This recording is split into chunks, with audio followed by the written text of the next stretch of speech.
Okay, welcome back for chapter 16. A lot of you said that you liked how I did the last video where I wasn't writing, I was just talking and had this stuff already pre-written out. So that's what we're going to do again. And it's actually a lot easier for me that way anyway. So thank you to everyone who let me know. Okay, let's go ahead and jump right in. So we're in chapter 16. And the Pharisees and Sadducees came, and to test him, they asked him to show them a sign from heaven. So I put right here, what is a sign? A sign is a wonder by which one may recognize a person or confirm who he is. So, a lot of people are like, okay, well, give me a sign, something that we can use to recognize something. Give me a sign. And I also put miracles don't convince people of sin or give a desire for salvation. So just because Jesus is doing these miracles, it doesn't necessarily convince them of the sin that they're living in, and it doesn't necessarily convince them to want to worship him. These are the verses that I put for that. Luke 16:27, John 12:10, and Acts 14:8. Verse 2, he answered them, when it is evening, you say, it will be fair weather, for the sky is red. And in the morning, it will be a stormy day, for the sky is red and threatening. You know how to interpret the appearance of the sky, but you cannot interpret the signs of the times. So correlating here, I talked about the weather. So Jesus is acknowledging their stubborn blindness. They could examine the evidence of God's world and draw conclusions about the weather, but they wouldn't accept the evidence of what Jesus had already been doing. So these people are able to tell if it's going to be a rainy day, windy day, cloudy day, sunny day, whatever. But Jesus is performing these miracles as plain as day, and he's reciting all of this scripture. He has all of these things to be able to back him up, and they are still blind to his message. They're blind to his miracles, all of it. They're just being very stubborn. Verse 4, an evil and adulterous generation seeks for a sign. So he's basically accusing them of spiritual adultery right here. Not like an actual adultery. But no sign will be given to it except the sign of Jonah. So he left them and departed. So we've talked about this before about Jonah, how Jonah in the Old Testament, whenever he was swallowed by the fish for 3 days and then spit out, that was like a metaphorical, even though it happened, it was like a metaphorical representation of what was going to happen to Jesus, 3 days in the tomb, rose again, all of that. So Jesus is saying the only sign I'm giving you is dying on the cross and rising on the third day. Like that's it. If you want another sign from me, like come see me at Calvary, I'm going to die and then I'm going to rise again. He's done with performing all these miracles or trying to prove to them something that they're so blind to. Okay, verse 5. When the disciples reached the other side, they had forgotten to bring any bread. Jesus said to them, watch and beware of the leaven in the Pharisees and Sadducees. And they began discussing it among themselves, saying, we brought no bread. But Jesus, aware of this, said, oh, you of little faith, why are you discussing amongst yourselves the fact that you have no bread? Do you not yet perceive? Do you not remember the 5 loaves or the 5,000 and how many baskets you gathered? My son is calling my name. I'm back here, buddy. So the disciples thought he was talking about actual bread here. Many people took Jesus's teachings literally and not spiritually. Mama, yes, babe. can I have small white marshmallows? Small white marshmallows? Uh-huh. Okay, well, I already have given you pumpkin muffins. I don't like pumpkin muffins. And I got you banana muffins. I don't like banana muffins or pumpkin muffins. I just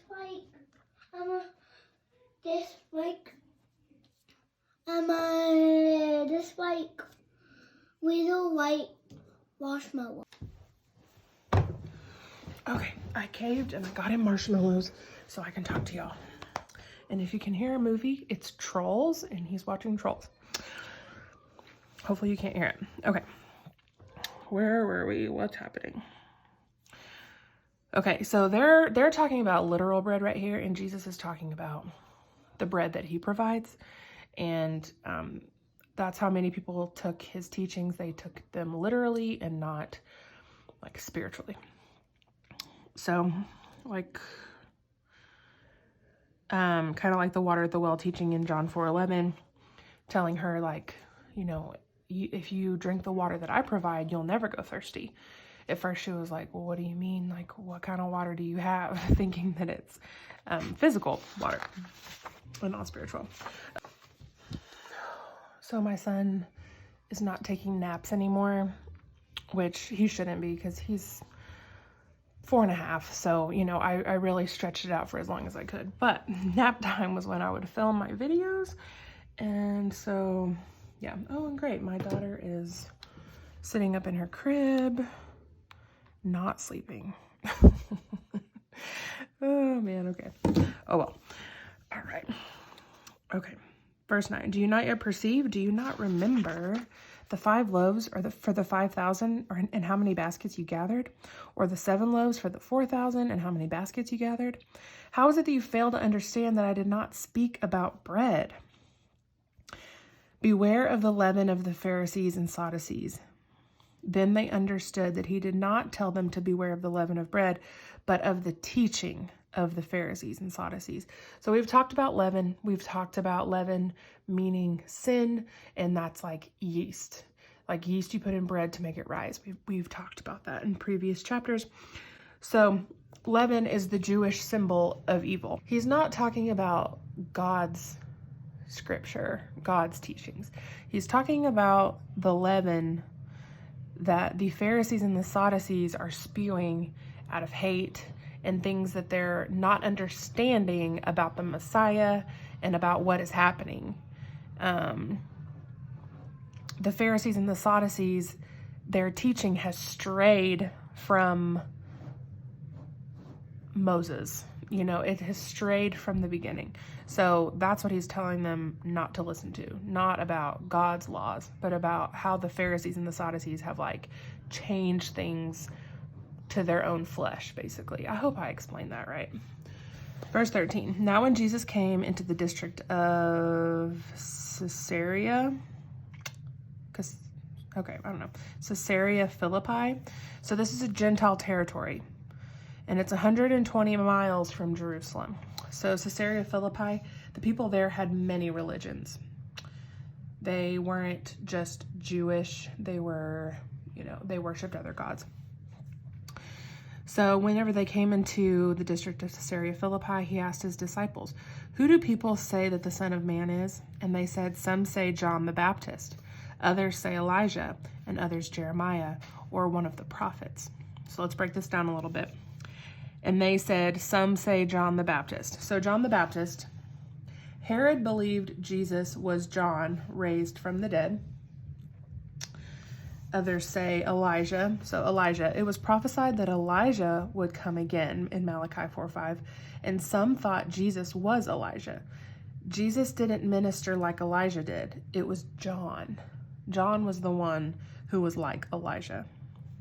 And that's from Luke 1:13 through 17. And then others say Jeremiah. So Jeremiah, the weeping prophet, tender and brokenhearted like Jesus. So there were many prophets that came before Jesus, and they thought that John the Baptist, Elijah, and Jeremiah were all him. Obviously, they were wrong. He said to them, but who do you say that I am? Simon Peter replied, you are the Christ, the Son of the living God. And Jesus answered him, blessed are you, Simon Bar-Jonah, for flesh and blood has not revealed this to you, but my Father who is in heaven. Okay, Christ's messianic claims had always been subtle allusions to Old Testament prophecies. This OT right here means Old Testament, combined with miracles. He had never come out and said he was the Messiah up until this point. God opened Peter's eyes and revealed to him that Jesus is the Messiah. And that is still what happens today. God, like we plant the seed, God causes it to grow and opens people's eyes for them to be able, for other people who do not believe yet, for them to believe. So we plant the seed, God sows it. Verse 18, and I tell you, you are Peter, and on this rock I will build my church, and the gates of hell shall not prevail against it. So whenever we see my church, Jews and Gentiles will be stones of the church, the believers. The Greek word for church means called out ones. So whenever we hear the word church, we're not talking about a physical building. Yes, churches are physical buildings, but whenever Jesus talks about the church, he's talking about his believers. He's talking about people who worship him everywhere. The church is everywhere. Like, there's church here in my house right now because we are believers. You do not have to be in a building to be a part of the church. Okay? Verse 19, I will give you the keys of the kingdom of heaven, and whatever you... Oh, and I'm not saying that going to a physical church building isn't important. I'm not saying that. Verse 19, I will give you the keys of the kingdom of heaven, and whatever you bind on earth shall be bound in heaven, and whatever you loose on earth shall be loosed in heaven. So binding and loosing means forgiving and permitting. Strictly charged the disciples to tell no one that he was the Christ. Verse 21. From that time, Jesus began to show his disciples that he must go to Jerusalem and suffer many things from the elders and chief priests and scribes and be killed, and on the third day be raised. And Peter, I'm going to stop right there. So Jesus foretells his death and resurrection. Now that they know he's the Messiah, now it's time to prepare them for his death. So Jesus didn't just throw all of these things on them all at once. He did things gradually and in steps. He didn't want them to become overwhelmed or be, or not truly understand all that he was and all that he was doing. So, which is a lot. So he did these things in bits and pieces, and he was like all of these foundational things that Jesus had to do in order for them to truly understand what was happening and what he was doing. What are you talking? I already started my graduation party. It's over now. Yeah, it's over now. 22. And Peter took him aside and began to rebuke him. It's okay, thank you. Saying, far be it from you, Lord, this shall never happen to you. But he turned and said to Peter, get behind me, Satan, you are a hindrance to me, for you are not setting your mind on the things of God, but on things of man. So Jesus is like, why are you afraid of me dying? Like, this has to happen. Peter didn't want Jesus to die. He wanted him to escape it, but Jesus knew it was God's will. Peter is having an earthly mindset, not a kingdom one. So get behind me, adversary. You are a stumbling block to me. That's the actual translation. So, get behind me, Satan. Get behind me, adversary. Somebody who's trying to hinder the kingdom of heaven and not have things that should happen. And I can only imagine how Peter felt. I'm sure all of his disciples and me, I'm sure I would have felt the same way. Like, no, I don't want you to die. Like, obviously dying is a bad thing. You think somebody dying is a bad thing, and it usually is. And obviously Jesus's death was a terrible moment in time, but the actual act of Jesus dying is the greatest thing that could have ever happened to any of us. And Jesus knows that. Peter didn't understand. Verse 24. Then Jesus told his disciples, if anyone would come after me, let him deny himself, take up his cross and follow me. For whoever would save his life will lose it, but whoever loses his life for my sake will find it. For what will it profit a man if he gains the whole world and forfeits his soul? Or what shall a man give in return for his soul? For the Son of Man is going to come with his angels in the glory of his Father, and then he will repay each person according to what he has done. Truly I say to you, there are some standing here who will not taste death until they see the Son of Man coming in his kingdom. Okay, that's a lot. I don't know why I didn't highlight anything in here. Maybe let's look over here. So today, the cross is a symbol of love and sacrifice. Back then, the cross meant that you were going to die a horrible death. It was a horrible means of torture and capital punishment. So people weren't walking around with crosses on their neck and jewelry as a symbol of their faith. That's not what they were doing. The cross was a horrible way to die. Still a horrible way to die. But today, as we know, the cross is a symbol of Jesus and of love and sacrifice. It's a reminder. So, whenever it says, if anyone would come after me, let him deny himself, take up his cross, and follow me. So Jesus is like, line up, grab your cross. It's going to be hard. Like, deny yourself and your earthly desires and follow me. And obviously taking up a cross doesn't sound like very much fun. It sounds very painful. And it sounds like a huge sacrifice. Sacrificing your life. For whoever would save his life will lose it, but whoever loses his life for my sake will find it. So if we don't pick up our cross and follow Jesus, if we don't profess our faith, if we don't follow Jesus, we will not be able to spend eternity in heaven with him. And that could mean death. We might have to die because people don't like that we follow Jesus. And people die every day because of that. People are persecuted daily because they follow Jesus. It's been an occurrence since right here. It's been an occurrence. But if we lose our life for his sake, we will find it. We will spend eternity in heaven with him. So what will it profit a man if he gains the whole world and forfeits his soul? So what does it matter? I want you to look around you right now. I'm in my dining room. What's going to happen whenever I die? Am I going to take this dining table with me? It was pretty expensive. Am I going to take any of these possessions with me? No. What does it matter that I have any of this stuff? I'm not saying that you don't need to have a house and, things like that. I'm not saying that. I'm just saying they don't matter. The things that we think matter, like having new shoes and having nice clothes and all of that, whenever we die, they will all remain here. They will not come with us to heaven. So what will it profit us if we gain this whole world and try and have earthly success, tons of expensive things?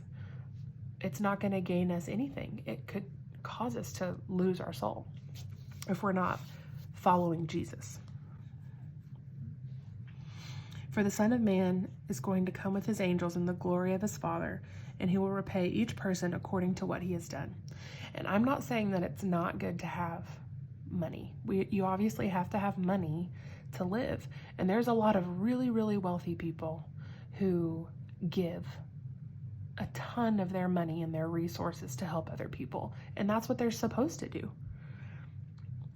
There's other people who literally sell everything and they go live in a third world country and they have no money. They just have the clothes on their back and they just go serve. It is what has God blessed you with to be able to use to benefit his kingdom. God may have set you up to have a financial inheritance here on earth to be able to bless other people. God might have given you the gift of teaching. God might have given you the gift of serving. Your calling might be to be on social media and preach from your Instagram stories and reach thousands and thousands and thousands of people a day with your Instagram stories. Technology is so amazing. Or YouTube. You might be an amazing teacher. You might be an amazing speaker. You might be an amazing painter. You might be an amazing athlete. You might, like I said, have a lot of money. You might have no money. You might be really good at hosting events and throwing parties and making people feel special and loved. You might be really good at homeschooling. You might be really good at gardening. We all have our gifts and our talents, and those are from God, and we all have an inheritance, different inheritances. And how are we stewarding that? How are we taking up our cross daily to follow Jesus and to get as many people as we can to follow Jesus as well by planting seeds? Truly I say to you, there are some standing here who will not taste death until they see the Son of Man coming in his kingdom. So Jesus is talking to his disciples and saying that you're going to see me enter my kingdom. You're not going to die before that happens. And so he's talking about him dying on the cross. So, truly I say to you, there are some of you standing here with me who will not die until they see me rise from the grave. Empty tomb. All right, well, that was chapter 16. Thank you for following along with me. If you have any other takeaways from this, let me know. Yeah, I'll see you in chapter 17.